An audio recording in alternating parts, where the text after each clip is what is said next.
इस इमली की चटनी को हमने सिर्फ आधा कप इमली के गूदे से तैयार किया है।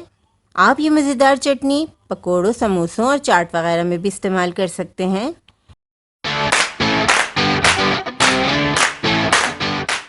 अगर आप हमारे चैनल पे नए हैं और खाना पकाने की मज़ेदार रेसिपीज़ को आसान अंदाज में सीखना चाहते हैं तो हमारे चैनल रेसिपीज़ मिक्स को ज़रूर सब्सक्राइब करें।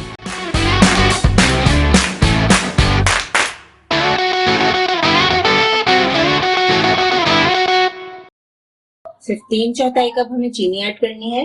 आधा कप पानी डालेंगे। मीडियम लो फ्लेम पर हम चीनी को 2 मिनट पकाएंगे। चीनी को हमें सिर्फ मेल्ट करना है, गाढ़ा शीरा नहीं बनाना। चीनी मेल्ट हो चुकी है। अब हम इसमें आधा कप इमली का गाढ़ा रस ऐड करेंगे। आधा चाय का चम्मच हम इसमें नमक ऐड कर रहे हैं। 1 चाय का चम्मच लाल मिर्चों का पाउडर, 1/4 टीस्पून काला नमक, आधा चाय का चम्मच चाट मसाला। तमाम चीजों को मिक्स करके चटनी को अच्छी तरह पकाएंगे। बहुत ही मजेदार ये चटनी तैयार होती है, बहुत ही कम इंग्रेडिएंट्स के साथ।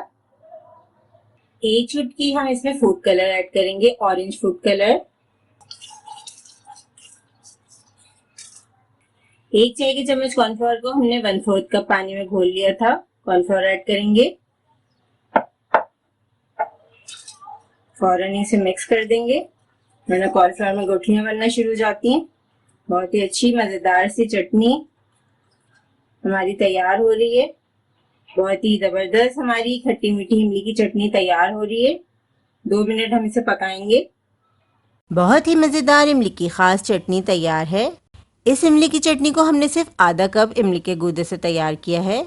आप ये मजेदार चटनी पकोड़ों, समोसों और चाट वगैरह में भी इस्तेमाल कर सकते हैं। इस रेसिपी को ज़रूर ट्राई करें क्योंकि हम बनाते हैं ख़ास आपके लिए, हर रेसिपी को आसान अंदाज में।